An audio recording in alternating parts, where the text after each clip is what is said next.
Shabbat Shalom, bendiciones, bendiciones a todos y cada uno de los que se conectan. Denme un momentito por aquí. Vamos a asegurarnos de que todo esté saliendo bien y a compartir este video en lo que esperamos que más hermanos se vayan conectando. Bendiciones, bendiciones. Ya estaremos saludando en un momento a todos aquellos que se estarán conectando. Por aquí está el video, así es que vamos a ver. Ok, estamos por aquí. Amén, amén, amén, amén. Ok, así es que aquí estamos. Bendiciones a nuestra hermana, a la familia Robles, bendiciones a nuestra hermana María Amado, a su esposo Héctor, también les mandamos saludos, bendiciones a nuestro hermano William Otero. William, te mandamos saludos también, y a mi gran amigo y hermano, compañero de tantas aventuras y tantas locuras, Javes Figueroa, desde la ciudad de los vientos, la ciudad de los vientos, por no decirlo algo, porque aquí tengo la tacita buena, mira, tengo la tacita de... Esta es una tacita muy especial ya que me la regalaron, y mire, esta tacita dice, este café me hace asombroso. Este café me hace asombroso. Así es que es una buena tacita por aquí. Saludos también a nuestra hermana María Román. A nuestra hermana le mandamos un saludo. Por ahí tenemos una invitación pendiente que cuadrar. Ya mi esposita se estará poniendo de acuerdo por ahí para hacer esa invitación. Queremos también visitarlos. Queremos estar con ustedes por allá. Así es que le enviamos saludos a ella, a su esposo, a sus hijos, a los campeones ahí. Le mandamos un abrazo y un saludo.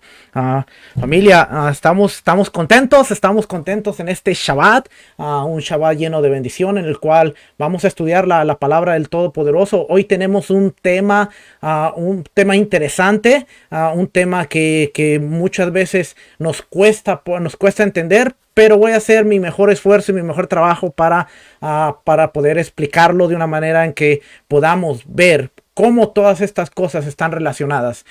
Hoy en la tarde vamos a hablar también acerca del evento del becerro de oro y cómo podemos las parashas, los parashot, las porciones se van alineando a los eventos que vamos viendo a través de nuestra vida, y cómo podemos ver que esta porción en el tiempo, en el 2021, se está alineando y se está viendo de una manera increíble, en la cual Israel hace un becerro de oro. Todos conocemos el becerro de oro, pero ahora en el 2021, ¿qué representa ese becerro de oro? Y muchas conexiones bien interesantes, bien lindas, bien hermosas, que vamos a estar viendo hoy a las 5 de la tarde. Así es que hoy vamos a hablar de la parashá. Déjenme ponerlo por aquí, Kitizá, y vamos a hablar acerca de el concepto de impureza moral, algo que muchas veces a nosotros se nos hace difícil entender, porque no entendemos lo que es el concepto de impureza.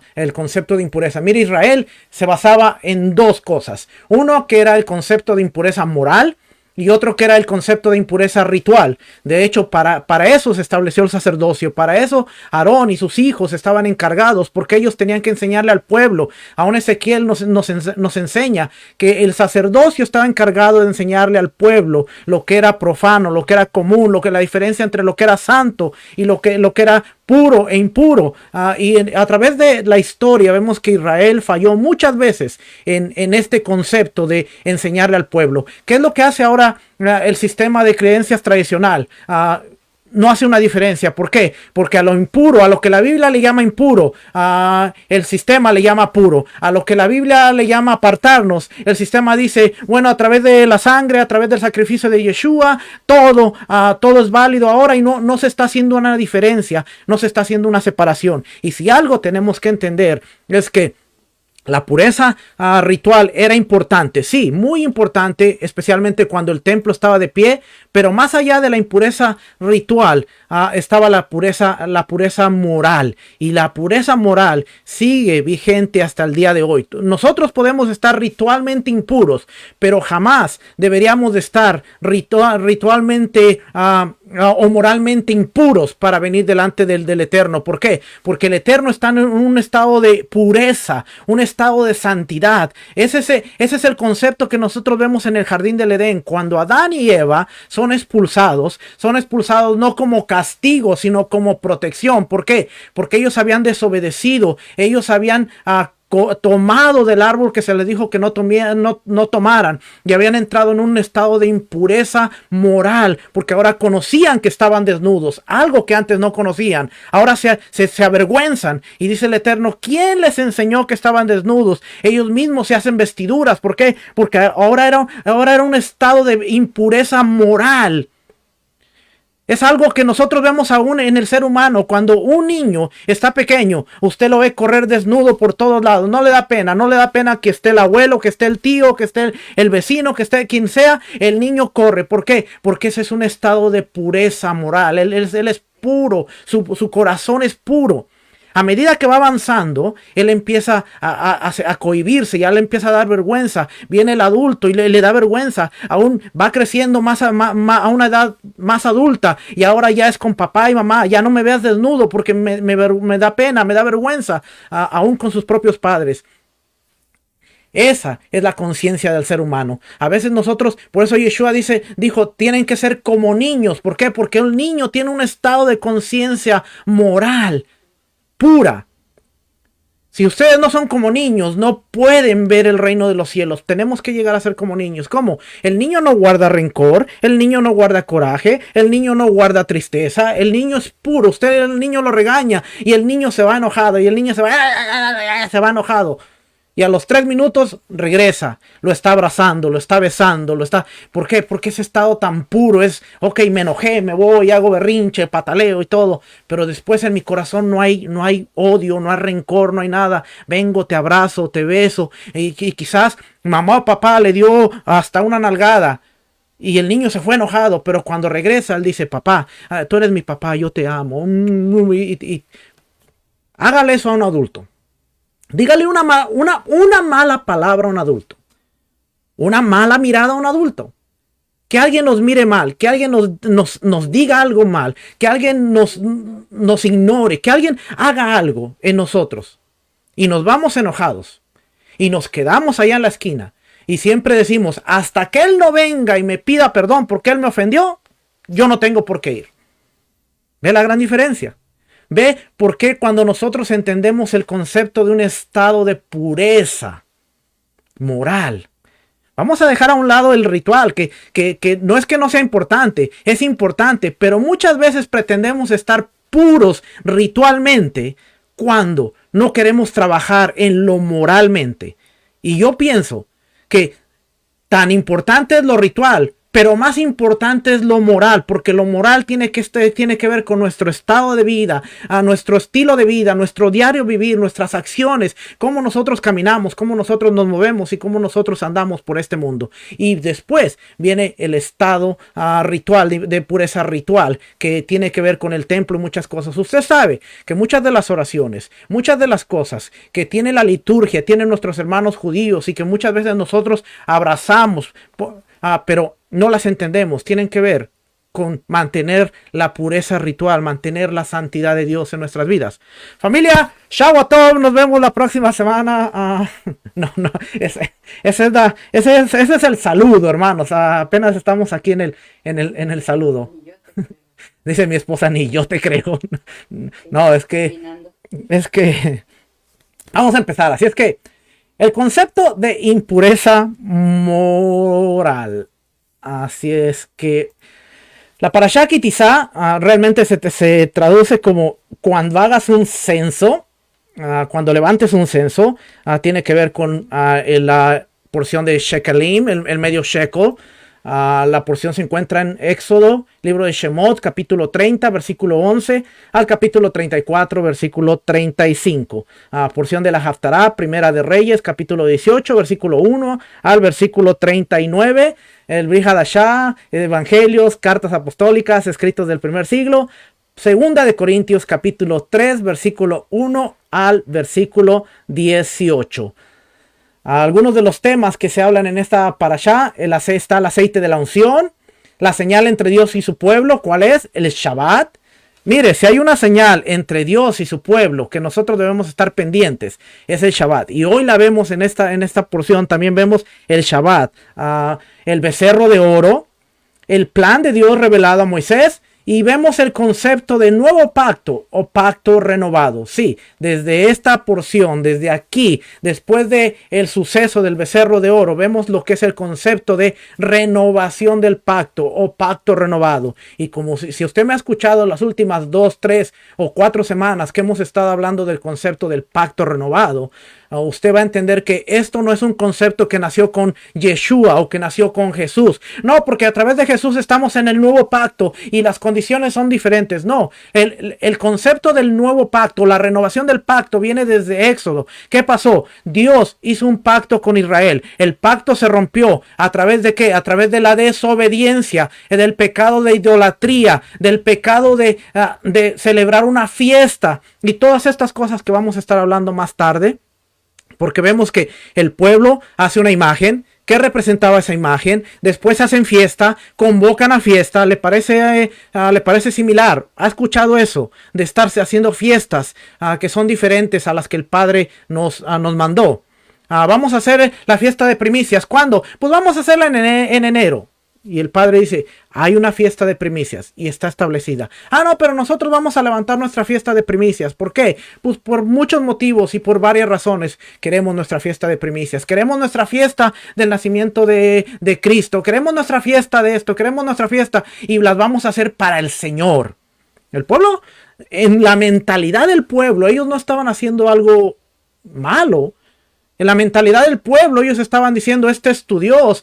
Y mire, le voy a dar a través de lo que dice Sunderban, a la mentalidad de ellos, al hacer un becerro. Había en las culturas del antiguo Medio Oriente, siempre se ponía un animal con la deidad montando el animal. Al ellos hacer un becerro y estar vacío, era prácticamente el mismo concepto que después utilizan del arca, que el arca estaba vacía y el arca representaba el trono de un emperador, de un dios, de un rey, en donde estaba vacío. Así es que ellos estaban diciendo, este es tu Dios. ¿Cuál? De alguna manera el Dios invisible, es lo que dice Sunderban, el Dios invisible que está sobre el becerro de oro.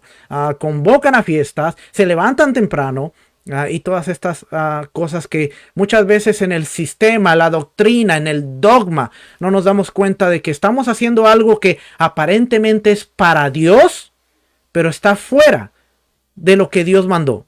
Y hacer algo que Dios no te mandó es algo parecido a lo que hicieron los hijos de Aarón cuando traen el incienso, cuando no se les ordenó y ellos mueren.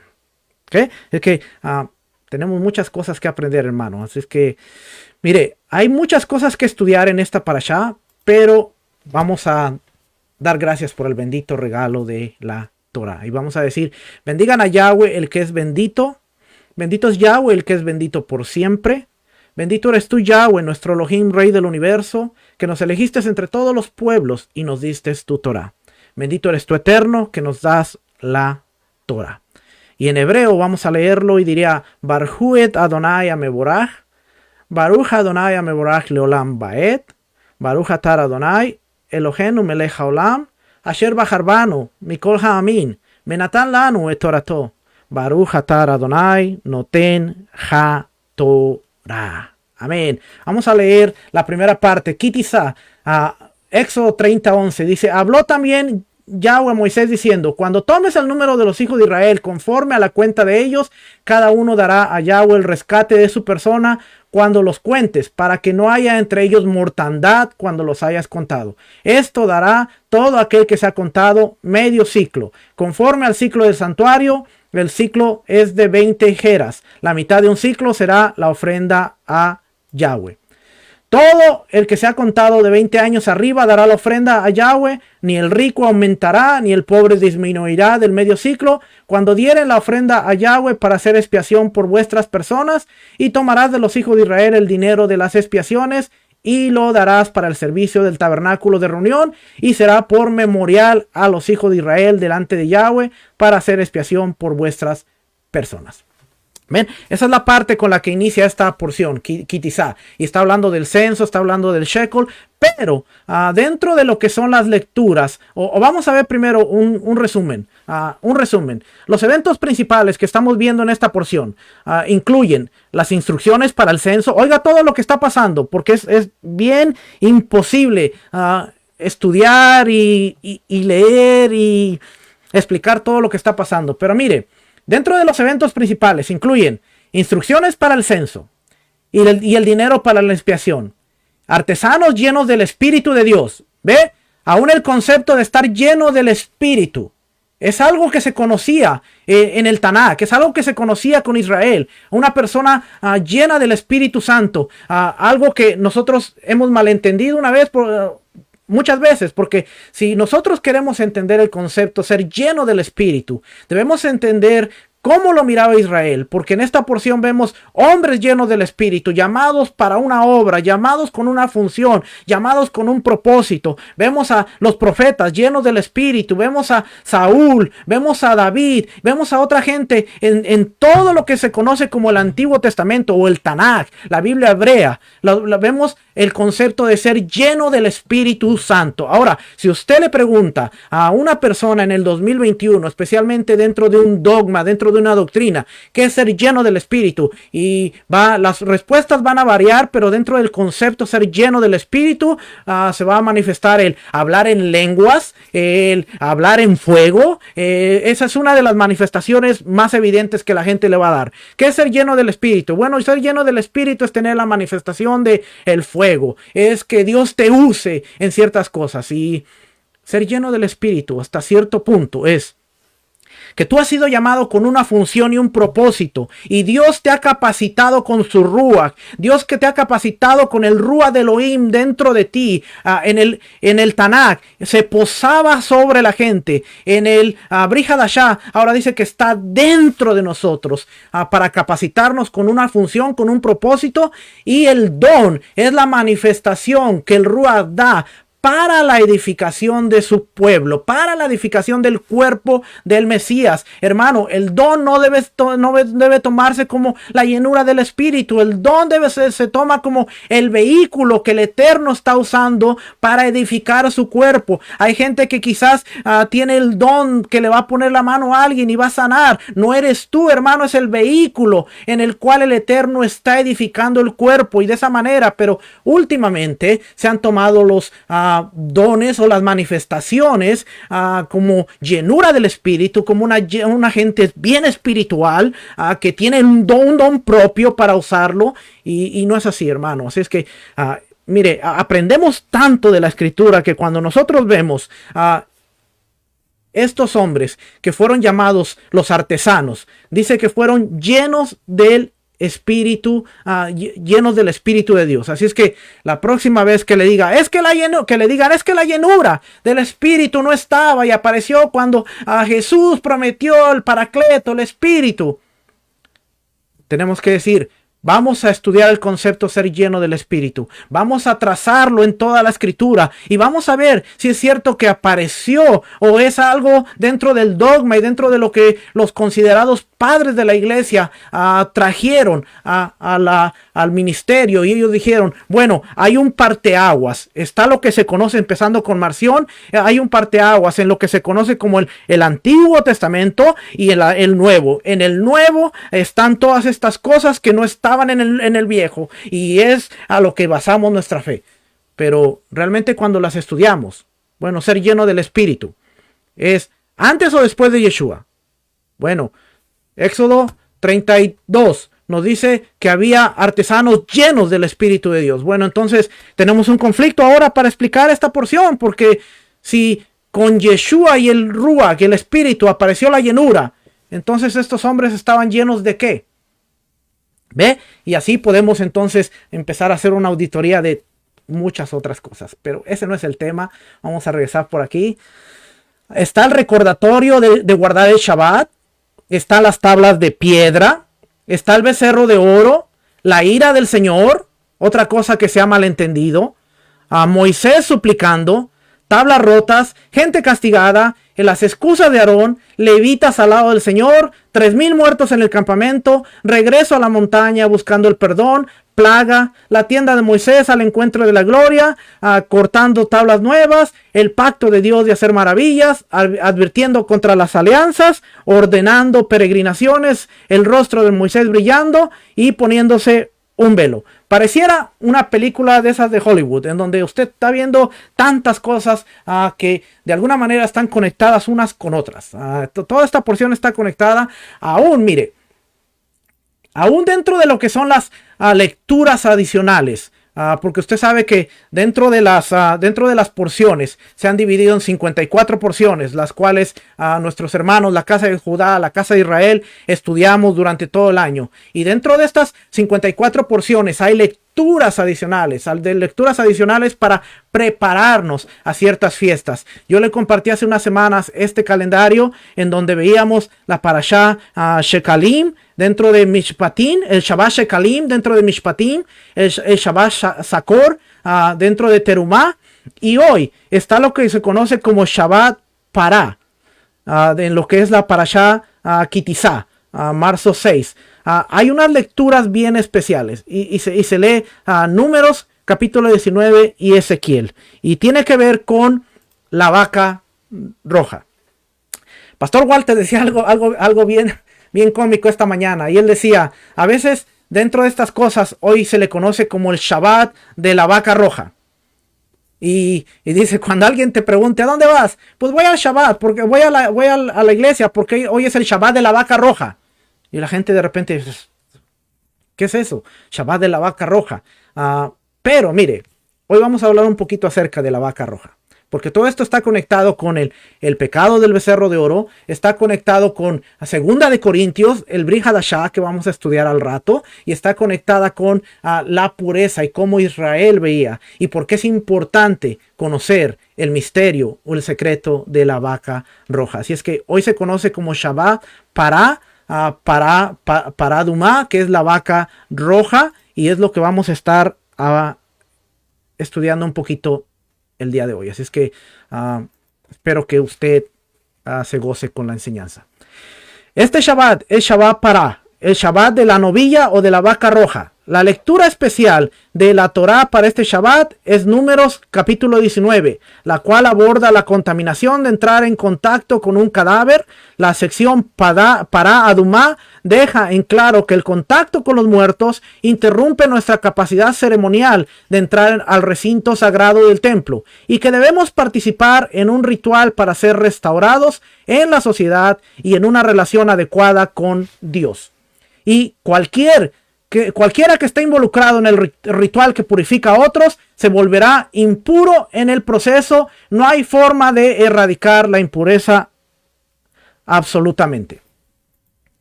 Al combinar la lectura especial de la Torá con la Haftará, oiga, aquí es donde viene lo importante. Al combinar Números 19, la lectura especial de la Torá, con la Haftará de Ezequiel, capítulo 36, nuestros sabios interpretan que Israel se alejó de la contaminación física a la contaminación espiritual. ¿Ve? Dentro de la Haftará escuchamos ecos del ritual de la vaca roja.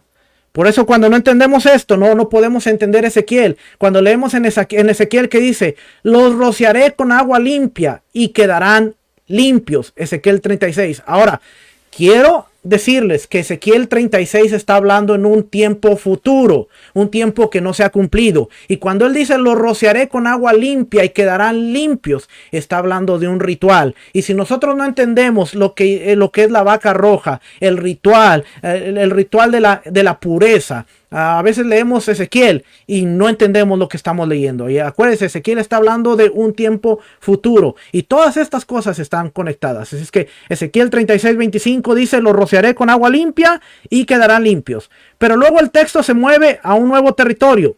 Fíjese, 26 y 27, ¿qué es lo que dice? Después de decir, te rociaré con agua limpia y quedarán limpios. Y te daré un corazón nuevo y pondré un espíritu nuevo en ti. Quitaré el corazón de piedra de tu cuerpo y te daré un corazón de carne y pondré mi espíritu en ti. Por tanto, haré que sigas mis leyes y que observes fielmente mis reglas. Y algunos de ustedes estarán diciendo, eso es Jeremías 31:31 y eso es Hebreos capítulo 8. Exactamente, está hablando del pacto renovado, está hablando de cuando se renueve el pacto a través de Yeshua, pero muchas veces no entendemos esto y no conectamos. La Haftará especial, Ezequiel, está hablando que los va a rociar con agua limpia, con las cenizas de una vaca y los va a purificar, les dará un corazón nuevo, un espíritu nuevo. Entonces, cuando nosotros vemos que en Pentecostés, en Hechos, en Shavuot, fue derramado el espíritu y dice que se depositaron lenguas como de fuego. Es la confirmación del pacto, la renovación del pacto, culminándose en donde el espíritu viene y ahora deposita sus leyes en nuestra mente y las escribe ya no en unas tablas de piedra, sino en nuestro corazón. La semana pasada hablábamos de esto, del pacto renovado. ¿Qué significa el pacto renovado? ¿Que ya no hay Torah? ¿Que ya no hay instrucciones? No.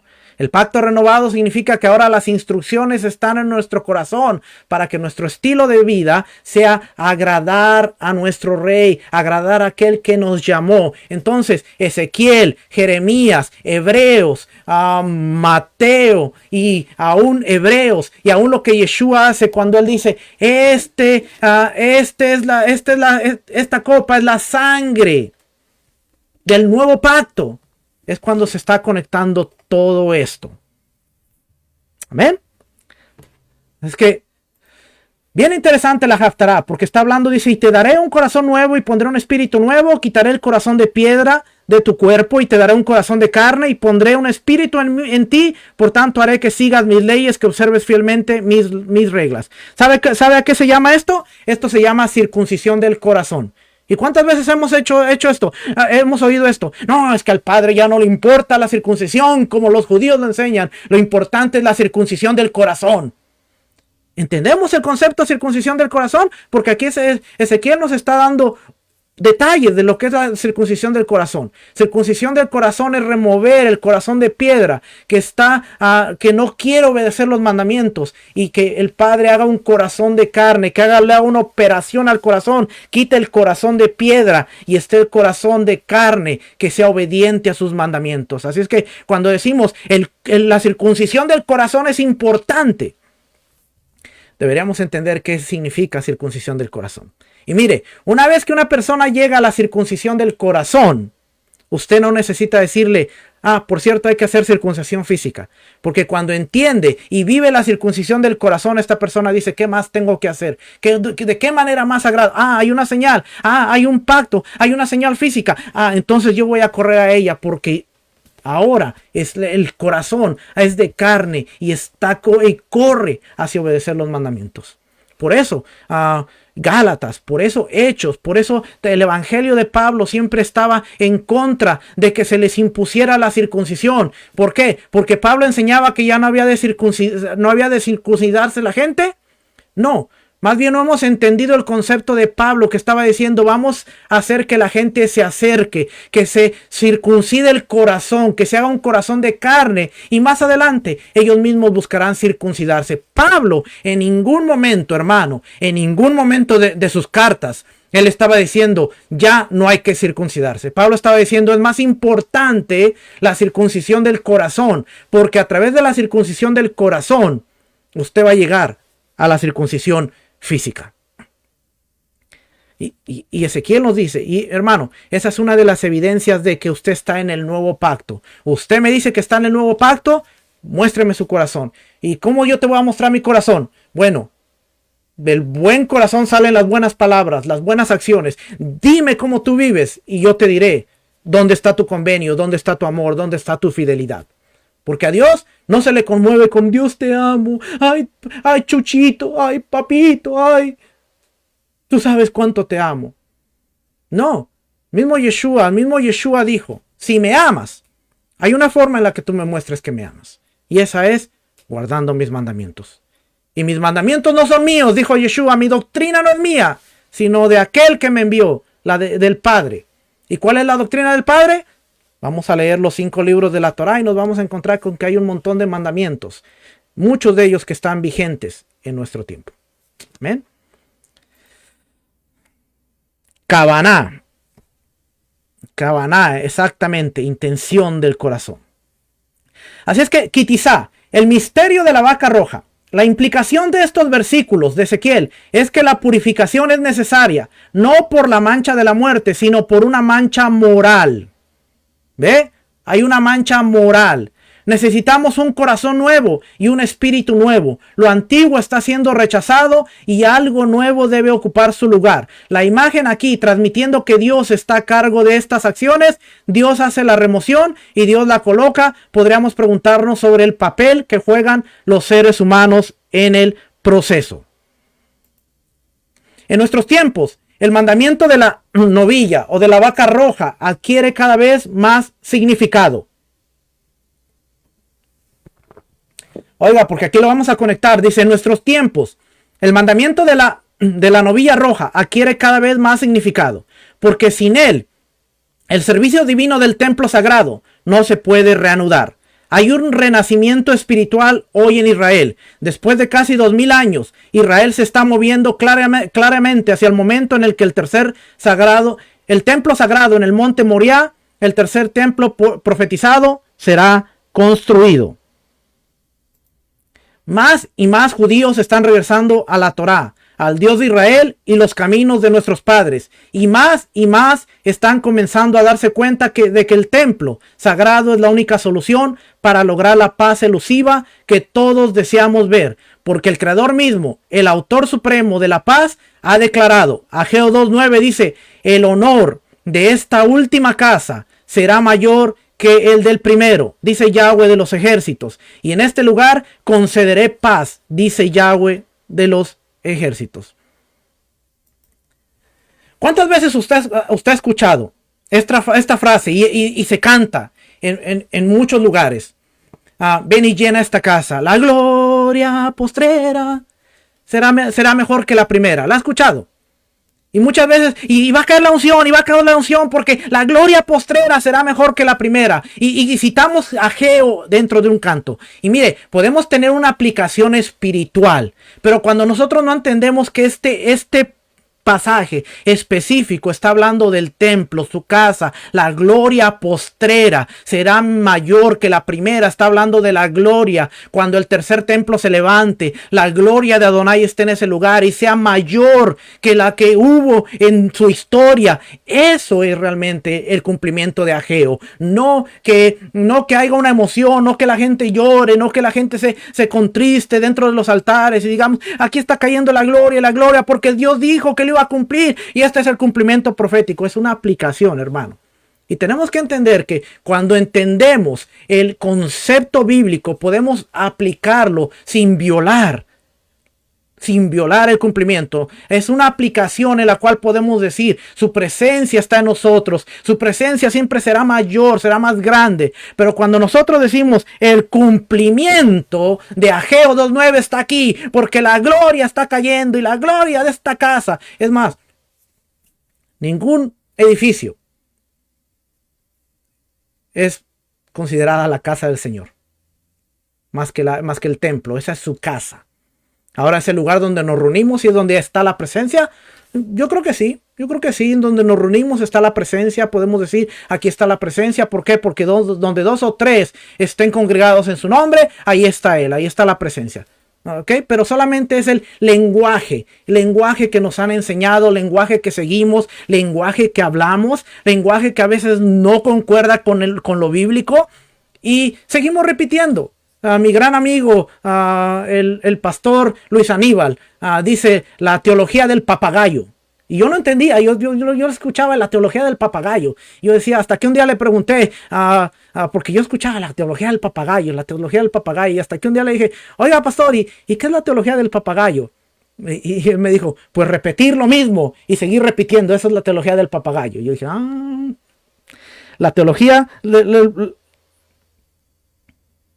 La teología del papagayo. No, Moreno, no, estoy de acuerdo con ustedes. Yo como cantante, la verdad, antes estoy sorprendido que la luz no se fue cuando canté aquí, porque como cantante yo creo que yo creo que llegué tarde a la lista ahí cuando se estaban repartiendo los dones ahí. Yo creo que llegué tarde y el Señor dijo, bueno, pues te vamos a mandar sin ninguna chispa de canto, pero pues ahí no vuelvo a cantar, more. Una disculpa, no vuelvo a cantar. Así es que vamos a la teología del papagayo, repetir y repetir y repetimos y repetimos. Pero entonces, fíjese, dice aquí, el honor de esta última casa será mayor que el del primero, dice Yahweh de los ejércitos. Y en este lugar concederé paz, dice Yahweh de los ejércitos. Ageo 2:9. Ya entendimos que esta es alusión a la casa. A la casa. A ver. ¿Ok? Vamos a seguir. Así es que para entender, vamos a ir conectando muchas cositas. El papel del Santo Templo. El templo sagrado no solo era un magnífico edificio o sinagoga arraigada en el antiguo pasado bíblico de Jerusalén. Era una arena de temas cósmicos, un lugar donde el hombre podía encontrarse con su creador. Esto representa uno de los conceptos más importantes de la creencia judía, que el hombre tiene la capacidad de entablar una relación directa, constante y satisfactoria con su creador. Era el verdadero centro espiritual del mundo y el medio para esa relación que se desarrollaba. Este edificio que usted está viendo aquí era un lugar en donde los temas cósmicos, la cosmogonía, la forma de ver, la relación de Israel con el Creador, la forma de encontrarse, era de suma importancia. Ahora diremos, ¿qué tiene que ver la novilla roja? Bueno, la novilla roja, la vaca roja es el ingrediente que falta. ¿Qué tiene que ver una novilla roja con todo esto? Con el templo, con la obediencia, con el becerro. Quizás sería difícil para algunos creer que una vaca pueda ser tan importante. Pero, en verdad, el destino del mundo entero depende de la novilla roja. Porque Dios ha ordenado que solo sus cenizas son el único ingrediente que falta para el restablecimiento de la pureza bíblica y a partir de entonces la reconstrucción del templo sagrado. Y como veremos, las cenizas de la novilla roja rectifican el defecto más básico de la humanidad, la desesperación. La desesperación provocada por la pérdida del templo y de la divina presencia entre nosotros. Si en algo pecó Israel, es en desesperación. Ellos se desesperaron. De acuerdo a la Mishnah y de acuerdo al Midrash, de acuerdo a los comentarios de los sabios, dice que Israel tuvo un pequeño error de conteo. Ellos contaron la mitad del día como el día 1 y el día empezaba a la caída del sol. Vamos a ponerlo de esta manera, a la caída del sol empezaba. Eso quiere decir que cuando para ellos era el día 40, realmente era el día 39. Ellos se adelantaron a contar. Eso es lo que dice el Midrash y los sabios. Cuando ellos dicen, ¿por qué Moisés? Para ellos ya era el día 40. Y ellos se desesperan. Ellos dicen, no sabemos qué le pasó, no sabemos dónde está, no sabemos. Y ellos están tan desesperados que dicen, vamos a hacer algo. Vamos a hacer algo que nos represente. Porque no podemos estar sin una representación. Acuérdense, Moisés era el intermediario, era el canal, era la conexión. Ellos dijeron que no hable Yahweh con nosotros porque moriremos, pero te ponemos a ti como la conexión. Cuando te miramos a ti, vemos el canal, vemos la conexión, lo que Yahweh habla a través de ti, lo que nosotros queremos traer delante de Yahweh. Tú eres el canal, pero de repente no había nada en medio. Entonces ellos dicen, no tenemos una forma de conectarnos. Y es donde aparece el becerro de oro. Por un mal conteo. ¿Qué le pasó a Saúl? ¿Acaso en Saúl no vemos, en 1 Samuel no vemos exactamente lo mismo? No vemos que Samuel se tarda un poco más en llegar. Y Saúl locamente empieza a ofrecer sacrificios. Un trabajo que le correspondía hacer únicamente al sacerdote, que en este caso era Samuel.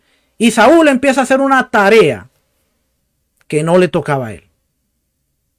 Si hay algo dentro de la humanidad como seres humanos en lo que nosotros fallamos, es la desesperación.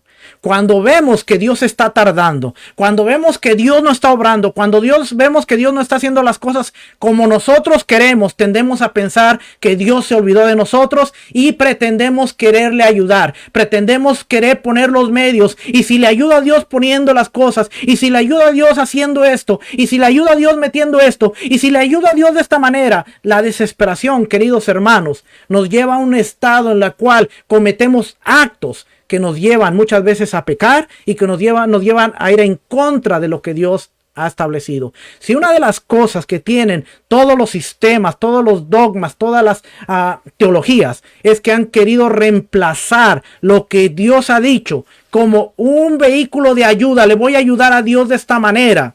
Y de esa manera, valga la redundancia, nos alejamos en lugar de acercarnos más de Dios. Queremos ayudar a Dios. ¿Qué es lo que más queremos nosotros? Ayudar a Dios. Y Dios dice, quédate tranquilo. Esperen aquí. Pero el pueblo empieza, no, ya es el día 40 y no ha llegado, y no baja, y no baja. ¿Y qué tal si hubieran esperado hasta el día 41, solo por si acaso?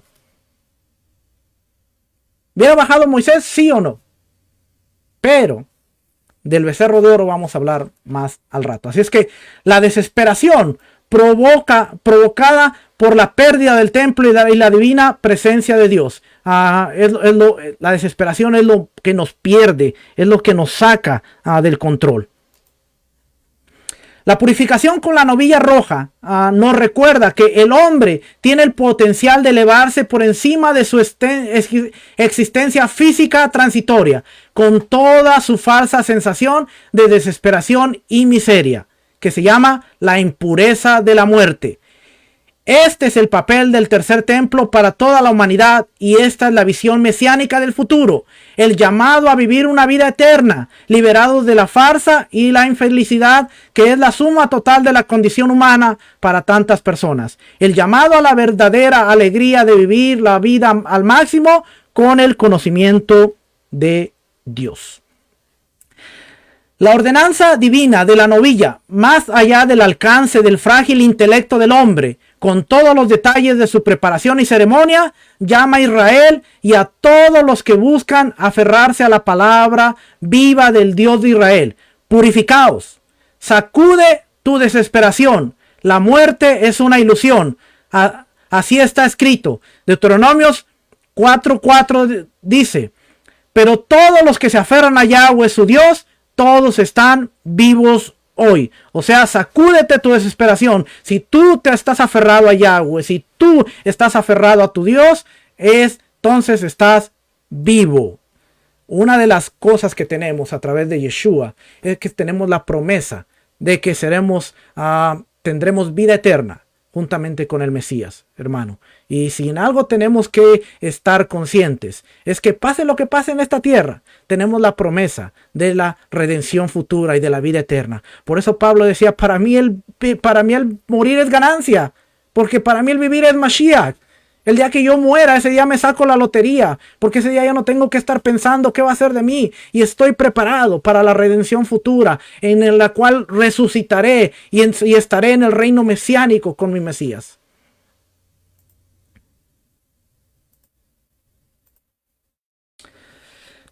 El becerro de oro. Fíjese lo que dice aquí.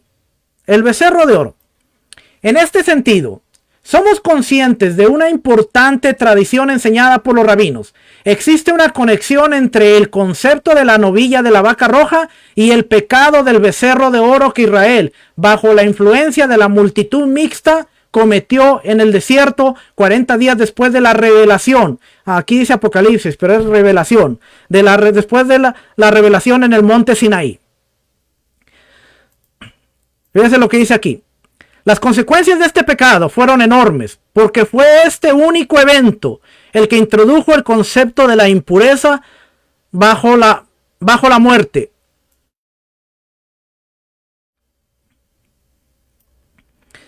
Bajo la muerte en el mundo. Los rabinos emplean una parábola para ayudarnos a comprender el cordón o la conexión que conecta el becerro de oro y la novilla roja. Hay una conexión. Fíjense lo que dicen los rabinos. El hijo de una sierva ensució el palacio del rey con su inmundicia.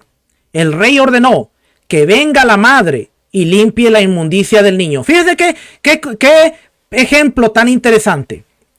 Este es una parábola, algo que pueda llamar la atención a la gente. Y ellos dicen, bueno, ¿cómo vamos a conectar el becerro de oro, el evento del becerro de oro con la vaca roja? ¿Y qué conexión tienen? Y ellos utilizan el ejemplo que dicen, bueno, el hijo de una sierva ensució el palacio del rey con su inmundicia.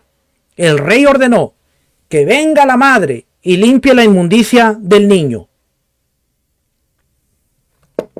De la misma manera, la novilla roja sirve para espiar el caos espiritual traído al mundo a través del becerro de oro. Aquí vemos dos conexiones, el becerro de oro y vemos la vaca, el sacrificio de la vaca roja, que vamos a ver un poquito más en detalle. Del mismo modo, la prohibición del yugo, así como otros aspectos de este mandamiento detallado, se pueden interpretar a un nivel simbólico. Por ejemplo, la novilla no se le debe haber puesto un yugo, porque nos recuerda que en el fiasco del becerro de oro, Israel se quitó el yugo del cielo. Debe ser rojo, debido al versículo que promete, si tus pecados son rojos como escarlata, blanquearán como la nieve. Porque al pecado se alude como rojo, pero debe ser perfecto o perfecta en su color rojo, porque Israel era impecable en su devoción a Dios antes de pecar. La novilla debe tener 3 años y estar perfecta de su enrojecimiento. Debe ser roja completamente. Esto significa que la presencia de tan solo al menos 2 cabellos de cualquier otro color la invalidarán.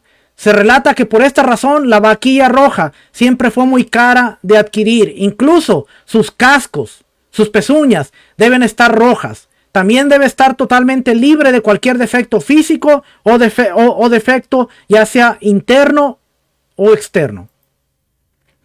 El animal que cumpla con estos requisitos y otros podría utilizarse para cumplir con el mandamiento de proporcionar las cenizas para el proceso de purificación. Esta novilla debe ser llevada al monte de la unción, monte de los olivos, un lugar preciso en el monte de los olivos, frente a la puerta oriental del monte del templo. Ahí la novilla debe ser sacrificada y quemada. Y aquí usted está viendo aquí al fondo, esa es la entrada, la entrada y ahí está el velo del templo. Ahí está frente al altar. No sé si ve el cursor, creo que no se ve el cursor, pero por ahí usted lo ve. Déjeme ver por... Aquí está. Si usted ve por aquí en esta parte aquí donde está el puntito rojo, aquí está y por aquí está el altar. ¿Ok? Entonces dice, ahí la novilla debe ser sacrificada y quemada. Posteriormente sus cenizas se mezclan con agua de manantial natural. Esta es una solución llamada por la Torá las aguas de santificación, que le leí en Ezequiel, la que se usa para rociar sobre los impuros. Comprender el concepto de pureza bíblica, una idea que desafía la traducción, uno de los aspectos de la vida durante la era del templo sagrado con el que quizás sea más difícil relacionarse para el hombre contemporáneo, es el concepto conocido como limpieza o pureza y su opuesto, varios estados de impureza o impureza, algo que nosotros muchas veces no tenemos sentido. Asignamos arbitrariamente estos términos como traducciones del hebreo original, pero es imposible lograr una traducción precisa o más bien un concepto exacto para nosotros. ¿Qué significa una pureza? ¿Qué significa pureza? Porque a veces cuando leemos aún el capítulo 10 del libro de Hechos, no entendemos a qué se está refiriendo pureza moral, pureza, impureza y pureza. Y tendemos a decir, bueno, lo que Dios purificó no lo llames impuro.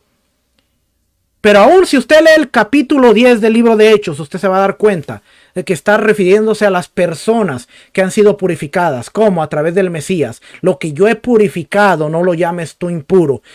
Entonces, tendemos a decir, bueno, Dios ha purificado la comida. Y ese es un concepto que no entendemos. ¿Por qué? Porque Dios dijo, lo que es impuro, no lo va a purificar nada. No hay proceso de purificación para la comida. Ni el agua bendita, ni el agua de donde tú quieras, ni el agua de la vaca podía purificar. ¿Qué podía purificar el agua de la purificación? Una persona que tenía contacto con el mundo de la impureza y ahora quería venir con Dios. Tenía que pasar por una transición en donde pasaba de un estado de muerte a un estado de vida. Por eso cuando nosotros leemos, de modo que si alguno está en Mashiach, de modo que si alguno está en Cristo, nueva criatura es. Las cosas viejas pasaron, he aquí, son hechas nuevas. Tenemos que entender el concepto de transición. Porque a veces en nuestra mente occidental, nuestra mente de este otro lado del charco, como yo le digo, tendemos a decir, bueno, yo confesé, yo hice una declaración y automáticamente tuve una transición sin nosotros trabajar y sin nosotros hacer nada. Hermano, el confesar, el hacer la declaración del pecador, como se le denomina, es el primer acto de confesión de lealtad en la cual usted está reconociendo que tiene que hacer una transición del estado de muerte, dejar al hombre viciado, dejar al hombre con sus delitos, dejar al hombre con sus pecados y pasar a hacer una transición. A veces la gente enseña, bueno, te vamos a llevar a las aguas del bautismo y al hacer el acto de entrar a las aguas y al salir, tu hombre se va a quedar ahí. Qué lindo sería. Qué lindo sería que el simple hecho de ir, meternos al agua y salir, automáticamente nosotros quedáramos libres de todo eso. Pero no, mi hermano, no es así. Eso es un acto simbólico. Requiere trabajo suyo, requiere trabajo mío para que el hombre viciado, el hombre viejo, la vieja pecaminosa vida moral de nosotros quede en el lado de las tinieblas y nosotros podamos hacer una transición. Nos han enseñado un evangelio tan cómodo, que a través de una acción, que a través de una palabra, que a través de una confesión, automáticamente nosotros hemos hecho transición. ¿Y qué encontramos después? Un hombre nuevo cometiendo las mismas fechorías del hombre viejo.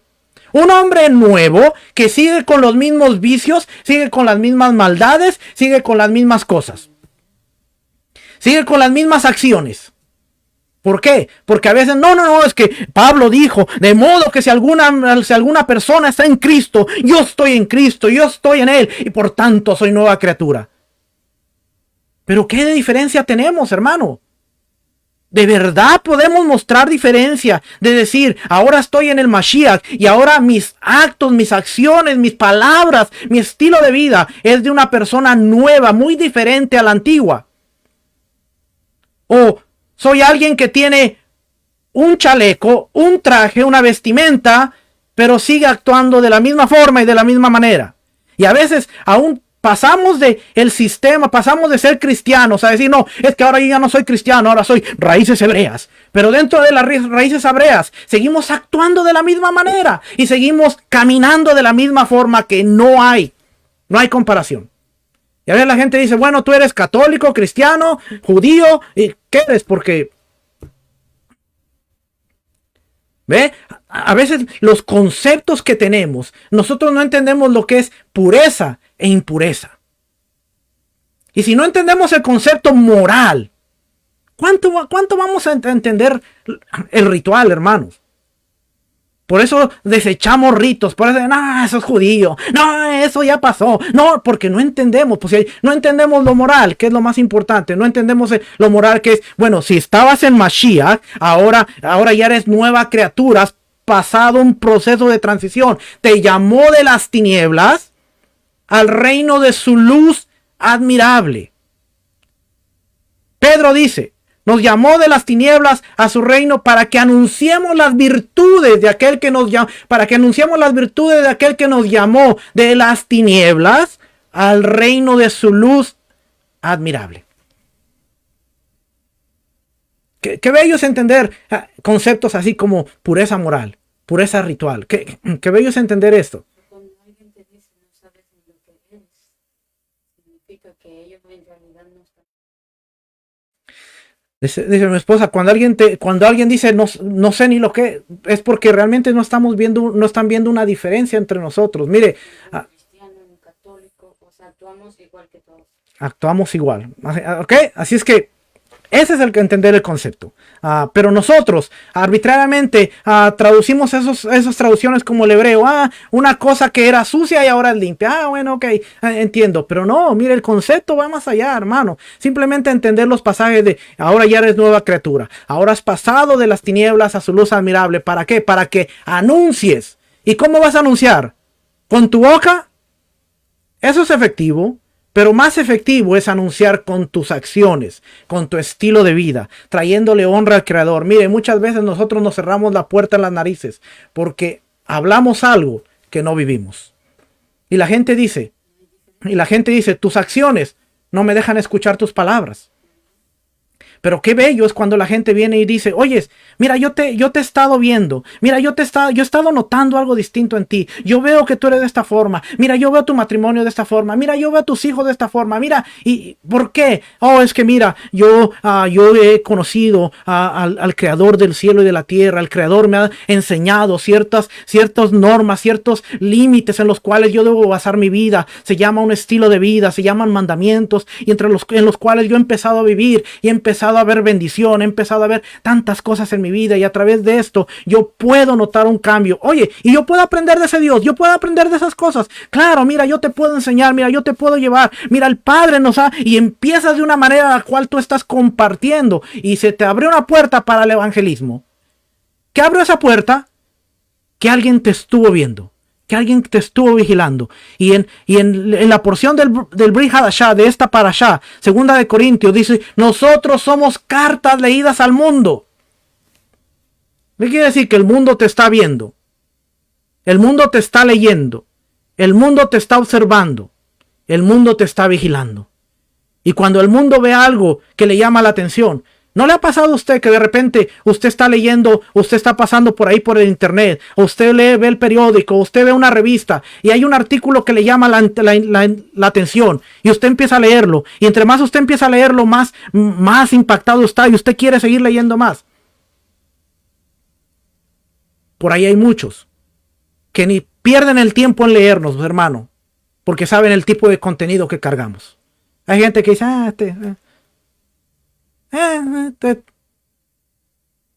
¿por qué? Porque la gente nos observa, nos lee y dice, ya conozco el contenido de esta persona, el siguiente, tráeme la siguiente revista. Pero cuando ven algo que les llama la atención, ven un artículo de tu carta, empiezan a, espérame, a ver, y empiezan a leer, y quiero saber más, y quiero ir a la fuente, y quiero ir a la fuente, y van a la fuente. Eso es entender el concepto de la diferencia entre lo que es pureza moral y pureza ritual. Pureza moral y pureza inmoral. Un estilo de vida que agrade y dé gloria y honra al Creador. En el contexto del templo, la pureza y la impureza no son meras. Oiga, en el concepto del templo, la pureza y la impureza no son meras palabras, sino vastos conceptos. ¿Ve? Para nosotros pueden ser palabras, para ellos eran conceptos. Desafían la traducción literal porque esta pureza o su falta no tienen conexión con la limpieza física. En un estado espiritual, etéreo, una ley de la Torah única, ser impuro, en este estado es sin duda ser impuro. En cierto sentido, sin embargo, no tiene sus raíces en el ámbito de la higiene o similar, porque no es un estado físico, sino una condición del alma, una carencia espiritual. La ley de la Torá enseña que la impureza puede ser causada por una variedad de factores. Ciertos tipos de impureza son más graves, es decir, más difíciles de limpiar que otros. El más severo de todos es el que provoca la exposición a la muerte. De hecho, aunque hay muchos tipos de impurezas, el estado que más comúnmente afecta a la ley de la Torá se asocia generalmente con algún aspecto de la muerte, ya sea de un ser humano o de otra forma de vida, o con enfermedad. Veremos que este concepto tiene una relación vital con el tema de la vida en el templo sagrado. Esta impureza ilusoria, está en oposición diametral con el estado de santidad, la aspiración intencionada y deseada del hombre. Así el impuro se le prohíbe el contacto con cualquier cosa sagrada. No puede comer de lo santificado, ni puede tocar lo santo. No puede entrar en un área santificada. Por esta razón, un individuo que ha estado expuesto a la muerte tiene prohibido ingresar al área santificada del monte del templo hasta que se someta al proceso proscrito de purificación, rociado con las cenizas de la novilla o de la vaca roja. Así es que la impureza indica un desequilibrio espiritual y el templo es el lugar que restablece este equilibrio. Fíjense cómo ellos veían. La impureza indica un desequilibrio espiritual y el templo es el lugar que restablece este equilibrio. Ellos entendían que lo que contaminaba el altar no eran los demonios, sino eran las acciones de ellos. Y por eso tenían que traer sacrificio, tenían que traer sangre, tenían que traer una purificación para poder traer un equilibrio, restablecer el equilibrio. Para eso estaba Yom Kippur una vez al año. Para eso está Hebreos, que dice que su sangre nos ha dado la redención. Pero Hebreos 10:30 dice: ¿cuán mayor castigo será para aquel que tome por inmunda la sangre del sacrificio? Y ahora lo que más se toma, hermano, es la sangre. ¿Por qué? Porque hoy pecamos. Venimos al altar. Recibimos la redención. Y mañana estamos en la misma condición en la cual tenemos que estar. Los altares están llenos de personas que cada semana alguien quiere reconciliarse con el Señor. Alguien quiere reconciliarse con el Señor. Alguien quiere reconciliarse y muchas veces vemos a la misma persona una y otra y otra y otra vez. Y no me malentienda, Dios es un Dios de misericordia, Dios es un Dios de amor, pero ¿hasta cuándo le vamos a enseñar a la gente que está bien hacer lo que tú quieras? Ven al altar, repite una oración y mañana puedes hacer y Dios te recibe como tú quieras y tú puedes entrar a la presencia y tú puedes estar delante de la presencia. Tenemos que enseñarle a la gente respeto. ¿Qué significa la santidad? ¿Qué significa? Cuando tú estás listo para entrar a la santidad, es porque tú estás listo para hacer teshuvá. Y teshuvá es dar un giro, dar una vuelta, regresar a Dios y no volver más atrás. Imagínese al hijo pródigo, que de repente dijera: bueno, se me acabó el dinero, se me acabó todo, estoy en esta condición, voy a ir con mi padre y le voy a decir que me arrepiento, que me dé más dinero para regresar a la condición. No.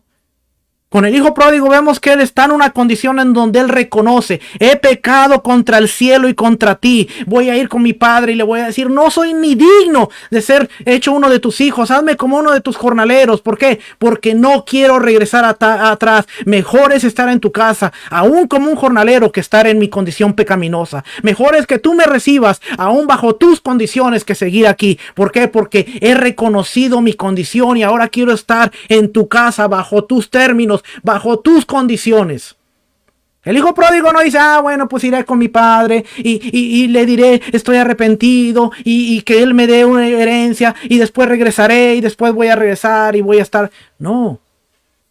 Pero lamentablemente eso es lo que se nos ha enseñado. Tú bien, arrepiéntete, haz la oración. ¿Cuántos quieren reconciliarse con el Señor? ¿Cuántos? Y al siguiente mes: hermanito, quiere reconciliarse con el Señor. Y al siguiente: hermanito, y son la misma gente. ¿Por qué? Porque no le hemos dado la seriedad a los altares. Ahora, hermano, ¿puede una persona reconciliarse con el Señor? Claro que sí, porque Dios no rechaza a nadie. Pero hermano, ¿cuántas veces quieres reconciliarte? ¿1, 2, 5, 100, 200, 500?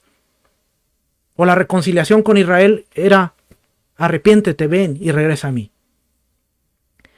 ¿Qué le dijo Yeshua a la mujer? Vete y no peques más. ¿Qué le dijo Yeshua al hombre que sanó y que después se encontró en el templo haciendo party, haciendo fiesta? Y que le dijo: hey, mira, has sido sanado. Le dijo: hey, loco. Yeshua ahí bien contemporáneo. Bien contemporáneo. Hey, loco. Mira, Has sido sanado. Ve y no peques más para que no te venga algo peor. No, hermano, pero ¿cómo nosotros vamos a hablar de esas cosas? No, o sea, ¿cómo? No, ve, loco, mira, tenías una condición muy mala. Estabas bien mal. Has sido sanado. Vete y no peques más para que no te venga algo peor. Hermano, ¿cuántos quieren reconciliarse con el Señor? Mira, el Señor te ha aceptado. El Señor te recibe. Pero si pecas más,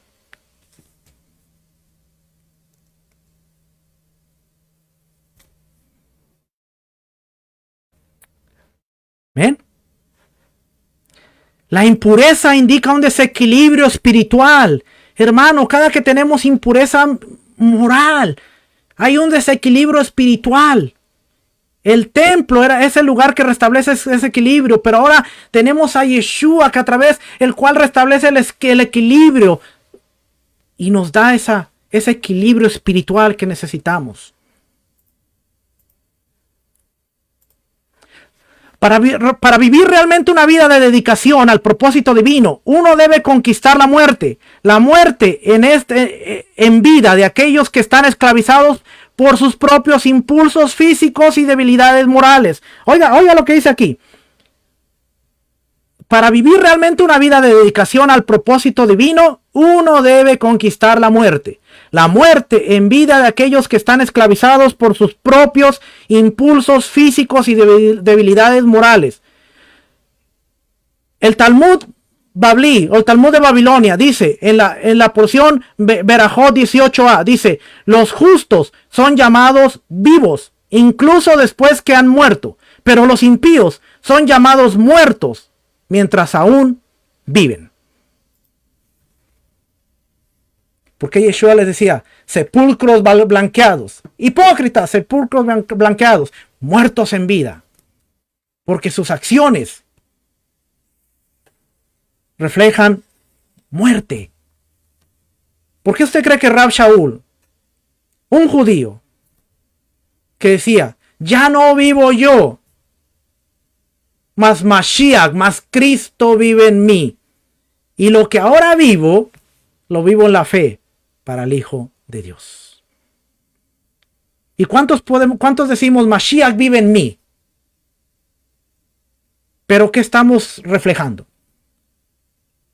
Hubo un tiempo muy atrás, hace unos años, que era muy común entre la juventud. Un dicho, aquellos decían: what will Jesus do? ¿Qué haría Jesús? Y era un modo de hacer caer en conciencia al joven. Y era un modo que a muchos pastores de jóvenes, muchos maestros de jóvenes, era un trending, era algo que estaba de moda. Y cuando cualquier cosa le decían al joven para ponerlo en un modo de conciencia: what will Jesus do? ¿Qué haría Jesús? Pregúntate. Ahora yo le pregunto: si Cristo, si Mashiach, si Yeshua vive en nosotros, ¿qué haría en cada cosa que nosotros hacemos? Y vivir con una mentalidad de esta forma es: si Cristo, si Yeshua, si Mashiach vive en mí, Él nunca haría esto. Si Mashiach viviera en mí, Él estuviera aterrorizado de lo que acabo de hacer.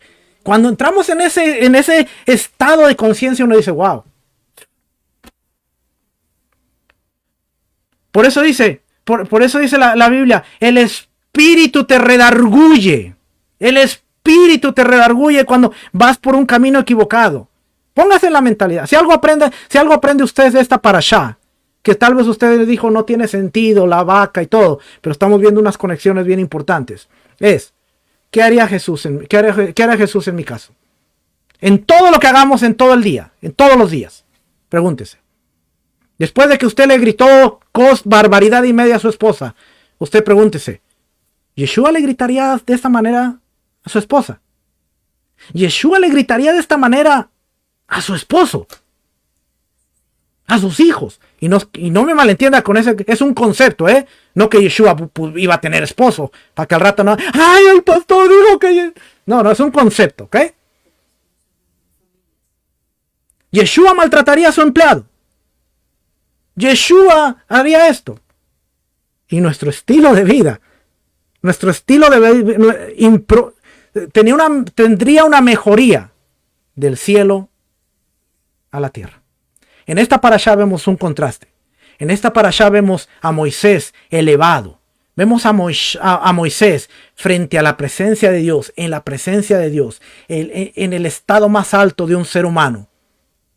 Y vemos la contraposición. Vemos al pueblo de Israel en lo más bajo, en sus pecados, en sus deleites, en sus maldades. Primera de Corintios dice, se levantó el pueblo a jugar. Y cuando usted ve la palabra jugar, no era que estaban comiendo y haciendo fiesta, estaban haciendo orgías y estaban haciendo muchas cosas, aún sexuales. Y usted ve los dos contrastes. Y hermano, yo me atrevo a decir, nosotros como seres humanos tenemos dos contrastes. Tenemos dos contrastes. El ser espiritual que puede estar cerca de Dios o el ser que puede pretender estar cerca de Dios en el campamento, pero estar en deleites, estar en placeres y estar en medio de la inmundicia que el mundo ofrece. Déjenme continuar porque quiero terminar por aquí. Me quedan como 50 proyecciones. En la proyección de la primera novilla, hecha mientras aún estaban en el desierto, Moisés actuó como tesorero. Haz que traigan una novilla roja. Hemos aprendido que el precepto de la novilla fue dado por Dios después de la debacle del becerro de oro. Dios decretó que dado que Israel hizo el becerro de oro, debían traer los fondos para la novilla. O para la vaca. El sacerdote se para sobre el altar y sacrifica la novilla. Utiliza su mano derecha para el acto. Luego recoge la sangre, no en un vaso, sino en su mano izquierda. Con su dedo índice derecho rocía 7 veces, de pie frente a la entrada del templo sagrado, mirando en esta dirección todo el tiempo y mirando hacia la entrada, como dice el versículo, hacia el frente de la carpa del encuentro. Se paraba en el monte de los olivos, salpicaba 7 veces hacia el templo, hacia el lugar santo, hacia la carpa del encuentro, la sangre de la vaca. Ahora, vamos a ver una conexión al final, porque Yeshua está parado en este mismo lugar. Su sangre está siendo derramada y su sangre está trayendo purificación para la humanidad. Bien interesante. Envuelve el hisopo con el cedro dentro de la lana carmesí y lo arroja en el vientre de la novilla, como está escrito, y lo arrojará al fuego de la novilla. Estas palabras nos enseñan que los ingredientes deben arrojarse al fuego mientras arde, es decir, debe esperar hasta que se haya consumido la mayor parte de la novilla, pero tampoco debe esperar hasta que toda la masa o el fuego se haya reducido a cenizas. Una vez que se apaga el fuego y todo se ha quemado por completo, todo lo que hay se tritura y se pulveriza, incluida la madera y todas las partes del animal. Toda la masa negra se golpea con varas y se tamiza. Y estas son las cenizas que se guardarán y se usarán para la pureza. ¿Cómo se lleva a cabo el proceso de la purificación? La Torá estableció que quien ha tenido contacto con los muertos es impuro durante 7 días. Durante el transcurso de esta semana, al tercer día y al séptimo día, el individuo sería rociado con las aguas de la santificación. Un recipiente está lleno de aguas corrientes, que es agua que fluye de una fuente natural, como un manantial. Algunas de las cenizas se arrojan en este mismo recipiente y estas mezclas de cenizas y aguas se rocian sobre el cuerpo del hombre en su tercer y séptimo día después de la salida del sol. También se rociaba sobre la ropa o vasijas que se volvían impuras por haber estado dentro de la misma tienda o cualquier recinto que contenían un cuerpo. Juan, en las bodas de Canaán, nos dice que había unas vasijas para la purificación, ¿se acuerda? ¿Para qué eran esas vasijas? Para tener las cenizas de la vaca y poder purificar a la gente. Y esas cenizas se convierten en vino que entran en el cuerpo de la gente que iba a ser purificada a través del Mesías. ¿Qué? Lea. Dice las bodas de Canaán, dice había unas vasijas, había unos contenedores que estaban ahí para la purificación. Y Yeshua dice, llénelas con agua. Y es ahí donde se convierte en vino. ¿Cómo se hizo la aspersión? Las aguas fueron administradas por alguien que ya era puro. Esto se hizo. Esto no se hizo a mano. El que purifica a los demás ata un manojo de 3 tallos de hisopo. Cada ramita debe tener un brote y se sumerge la parte superior de los brotes en la solución del recipiente. Luego usa el hisopo para rociar el agua sobre las personas o el recipiente. Y aquí vemos a las personas. Casi no se ve mucho la imagen, pero aquí vemos llenando el contenedor y aquí vemos el hisopo. Ahora usted entiende un poquito el concepto de lávame y purifícame con hisopo, que estaba diciendo el rey David en el Salmo 51. Purifícame con hisopo. Y cuando ellos rociaban el agua, estaba siendo purificado.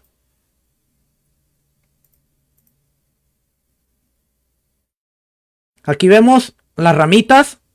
Aquí vemos que traían sus contenedores, sus vasijas, a todo lo que pudiera haber estado. Estas imágenes, hermano, son de Temple Institute, un buen recurso, que hay que apoyar, ya que están haciendo una labor fenomenal.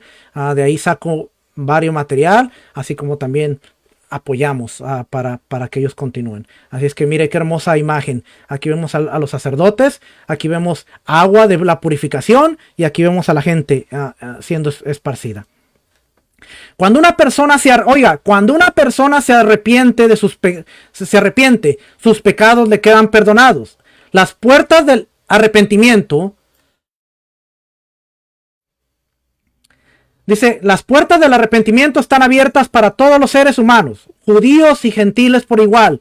Y el arrepentimiento es efectivo para cualquier pecado, no importa cuán serio. Así como uno puede arrepentirse de un pecado individual, también pueden arrepentirse de todo un estilo de vida. Los sabios enseñaron que el arrepentimiento es tan poderoso que nada puede interponerse en su camino. Como dice el versículo, si regresas a Yahweh tu Dios y escuchas su voz, Dios aceptará tu arrepentimiento y tendrá compasión de ti. Oiga lo que dice, si regresas a Yahweh, si haces Teshuvah y haces Shema y escuchas su voz, no solo se trata de arrepentirse, sino de estar atento a escuchar su voz. Si regresas a Yahweh y escuchas su voz, Dios aceptará tu arrepentimiento y tendrá compasión de ti. Deuteronomios 30, versículos 2 y 3.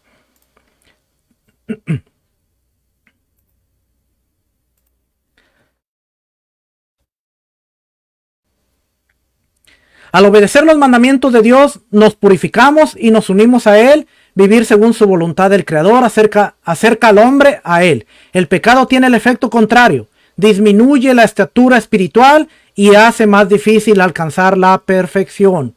Una persona que está en pecado no puede alcanzar la presencia de Dios.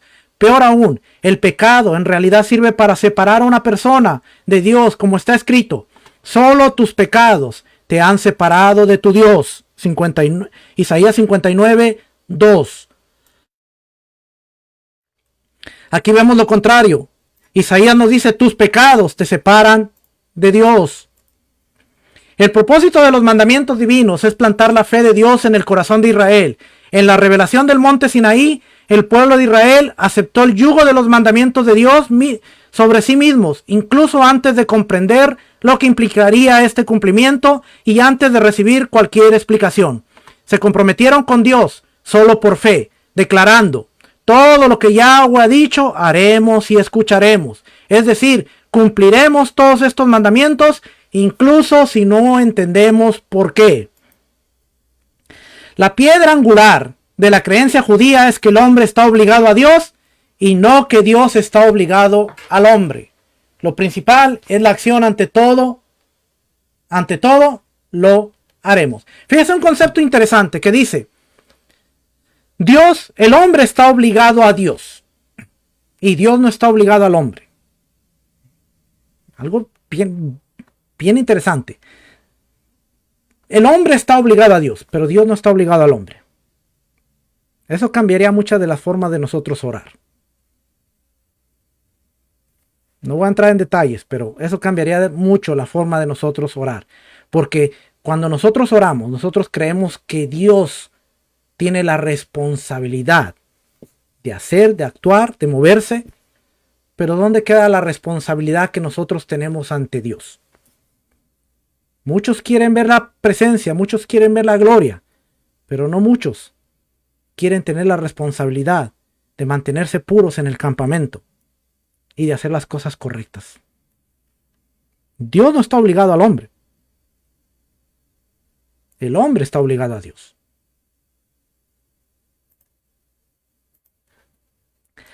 Así es que, así como el pecado del becerro de oro ejerce su influencia para siempre, como dice, y el día en que me acordaré de ti y recordaré tu pecado, Éxodo 32-34. Así también el santo ordenó que las cenizas de la novilla roja se guardaran como recuerdo para todas las generaciones y serán para la congregación de los hijos de Israel en recuerdo. Así como el becerro de oro volvió impuros a todos los que participaron en él, porque la idolatría causa impureza, como está escrito, lo desecharás como cosa impura. Así la novilla hace a todos los que entran en contacto con él, con el que son impuros, los hace puros.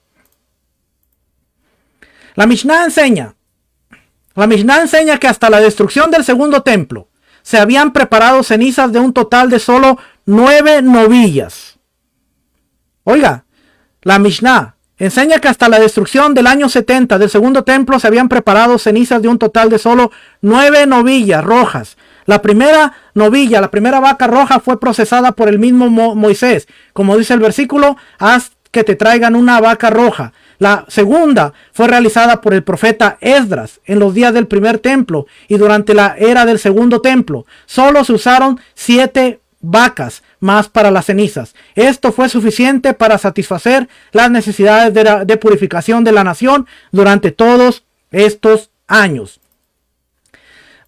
Déjeme decir esto. La piedra angular, el fundamento, es la creencia, es el fundamento, es la base. Es la base. ¿Okay? ¿A qué se refiere con la piedra angular? Es cuando dice después Pedro.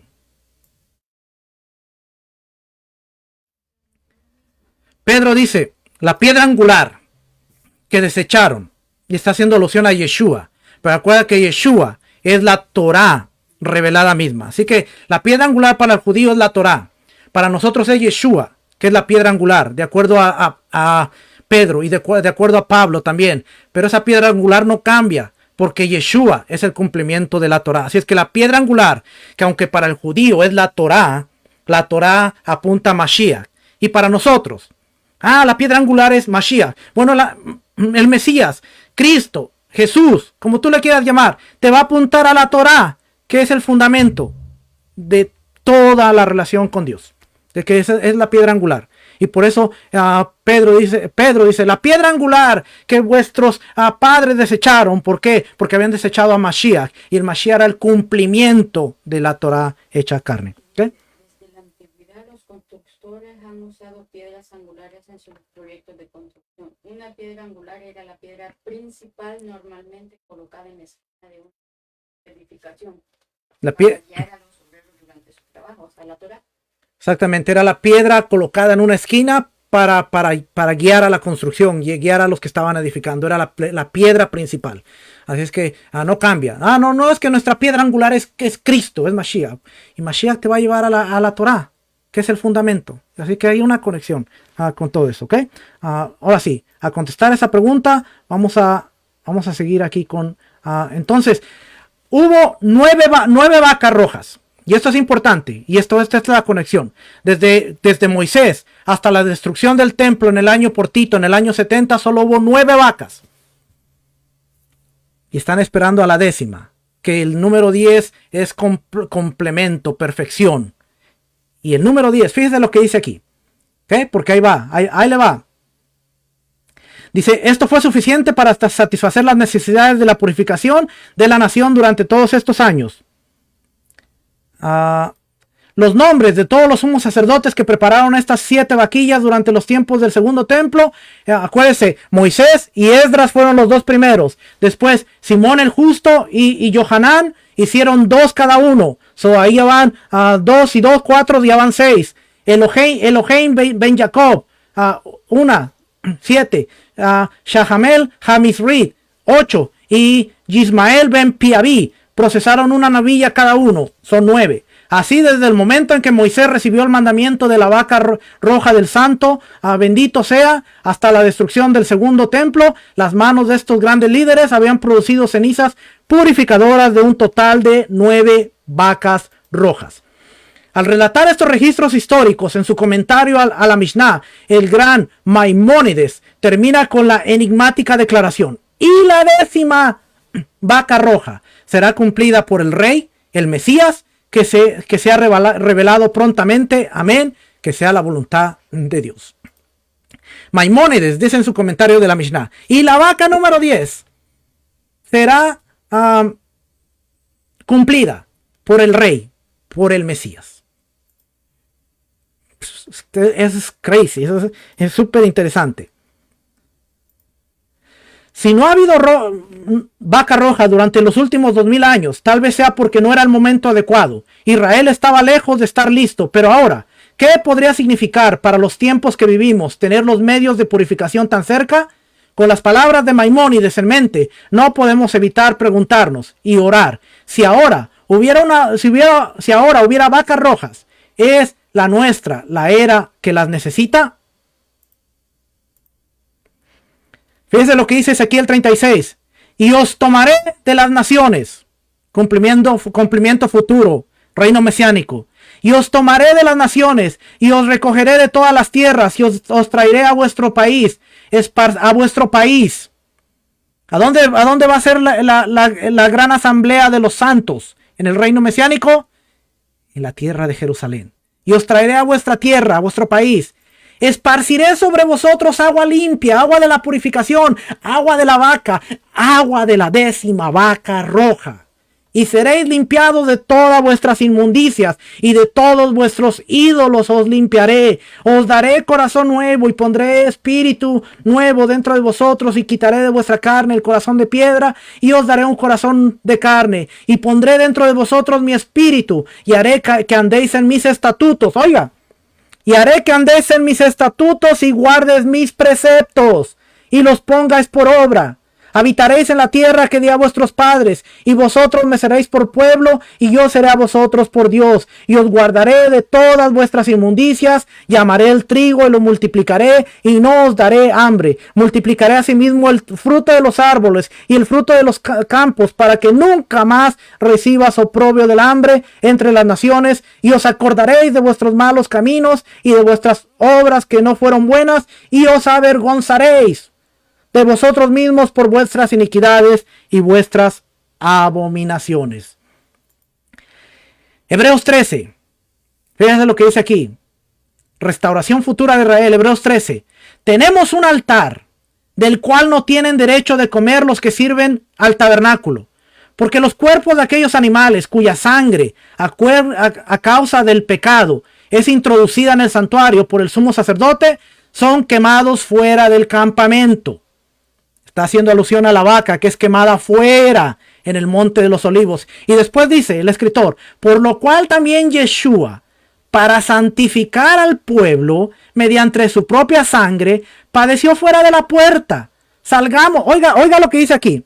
Salgamos pues a él, fuera del campamento, llevando su vituperio, porque no tenemos aquí ciudad permanente, sino que buscamos la porvenir. Así que ofrezcamos a Dios por medio de él sacrificios de alabanza, es decir, fruto de nuestros labios, fruto de labios que confiesan su nombre, y de hacer el bien y de la ayuda mutua. No os olvidéis, porque de tales sacrificios se agrada Dios. ¿Qué significa hacer el bien y la ayuda de otros? Justicia y bondad. Cornelio, tus oraciones. Hebreos, tu sacrificio de alabanza, tus oraciones y tus obras de justicia, tus acciones han sido puestas delante del trono de la presencia de Dios. Por lo tanto, Él te dice, manda a traer a Pedro. ¿Ve? Cornelio estaba orando, pero dice que tenía un buen testimonio de la nación judía, de todos los... Y aunque era un centurión, aunque era un jefe de la guardia romana, dice que tenía un hombre de buen testimonio. Lea el libro de Hechos. Y dice que los judíos daban testimonio de la persona que era él. Cornelio, tus oraciones han sido escuchadas y tus acciones. Y Hebreos dice, así es que ofrezcamos a Dios por medio de él sacrificios de alabanza, es decir, frutos de nuestros labios. Y esto se conecta con la parashá, que tiene que ver el altar del incienso y cómo nosotros traemos incienso. Y luego Apocalipsis capítulo 5 dice, traían un contenedor con el incienso, que eran las oraciones de los santos y de los justos. Cada que nosotros oramos, estamos trayendo incienso al altar y está siendo depositada delante del trono. Pero también nuestros actos, porque dice, y no se olviden, no se olviden de hacer el bien y la ayuda mutua, porque de tales sacrificios se agrada a Dios. No solo ores, sino haz actos de bondad y justicia. Y cuando nosotros vemos, la Torá dice, justicia y bondad son los cimientos de mi trono. ¿Cómo se conoce una persona que ama al Dios de Abraham, de Isaac y de Jacob? Por ser una persona justa y bondadosa. Un sadik. Justa y bondadosa, que tus actos son de justicia y bondad. Tú no haces las cosas por ganar un beneficio propio. Haces las cosas por reflejar al Mesías que está dentro de ti. Hermano, que mucho tenemos que aprender, que mucho tenemos que madurar y que mucho tenemos que crecer. Familia, espero que Cornelio, el sadik, el justo de las naciones, exactamente era conocido como el sadik, el justo, temeroso de Dios. Cuando nosotros vemos la palabra temeroso, no solamente era una persona que, le temo a Dios, sino temeroso. Era un lenguaje del primer siglo, de aquellas personas que estaban listas para entrar al proselitismo o convertirse al judaísmo. Pero se les consideraba como justos, como sadik, como temerosos de Dios. Así que la próxima vez que usted vea Cornelio, el temeroso de Dios, era uno que estaba en línea para convertirse al judaísmo. Oraba a las horas del sacrificio, hacía obras de justicia, practicaba Torah, hacía sedacá y estaba listo ahí para entrar a la circuncisión, entrar al judaísmo completo. Y el padre le dijo, no, Cornelio, tengo algo más especial para ti. No necesitas convertirte al judaísmo. Porque tus actos, tu estilo de vida, todo lo que tú estás haciendo, es lo que necesito.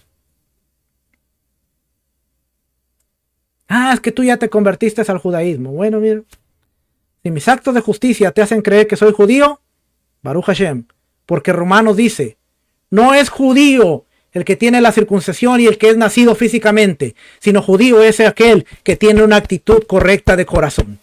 Y si tú me reconoces como judío por tener un estilo de vida que agrada al Creador, Baruch Hashem.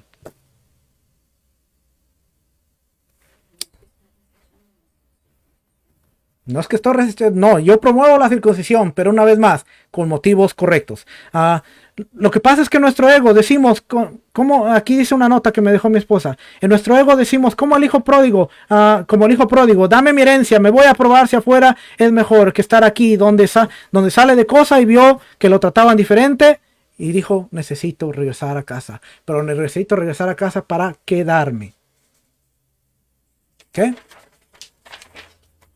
No, pues eso fue cuando estabas hablando cuando estaba hablando del hijo pródigo. Nos ponemos a pensar de que tal vez afuera hay alguien mejor o algo mejor y en realidad es nuestro ego que no quiere estar obedeciendo luego lo que la casa está diciendo. Estar obedeciendo lo que la casa está obedeciendo. Amén. Así que, ¿qué conexión tiene la vaca roja? Traer pureza al pueblo. Está conectada a Yeshua. Y estamos esperando la 10ª vaca. En 2000 años no ha habido vaca roja, porque tiene que ser completa, sin defectos, que no tenga ni un pelo rojo. Y mire, Cuando usted escuche la noticia de Israel, por eso es que cuando dice la gente, ya están construyendo el tercer templo, ¿y cuándo salió la vaca roja? Tenemos que entender, porque lo primero que usted va a escuchar es, en más de 2000 años ha sucedido lo que no había sucedido. Ha habido una vaca roja. Y cuando usted escuche que hay una vaca roja en Israel, prepárese, aliste maletas, porque nos vamos, el rey viene, el rey se acerca. Y hoy, en esta sociedad más contaminada y más echada a perder, necesitamos más pureza moral y pureza ritual que nunca. Necesitamos ser antorchas encendidas en un mundo en donde digamos, hay valores bíblicos que se deben honrar, respetar y que se deben llevar a cabo. Y necesitamos gente como tú, gente como yo, que estemos dispuestos a decir, no, la sociedad te dice esto, pero el reino de Dios es esto. Muestra con tus actos, con tus acciones. ¿Sabes por qué la sociedad está donde está? Porque durante mucho tiempo la iglesia, los cristianos, se desviaron de su misión, se desviaron de su mensaje. Y toda esta gente que no perdió el tiempo, trabajó muy bien para llegar a puestos de gobierno, para llegar a puestos de autoridad, para llegar a puestos en donde ahora ellos te dicen cómo tú debes vivir, cómo tú debes educar a tus hijos, qué lenguaje usar en tu casa, qué hacer, qué no decir, qué no. El decirle a un hijo, a una personita, usted es hombre, usted es mujer, se llama ahora trauma de acuerdo a la sociedad. Tú estás traumando emocionalmente a un chico, a una chica por decirle usted es hombre, usted es mujer. Y esa es la sociedad que ahora te dicta cómo vivir.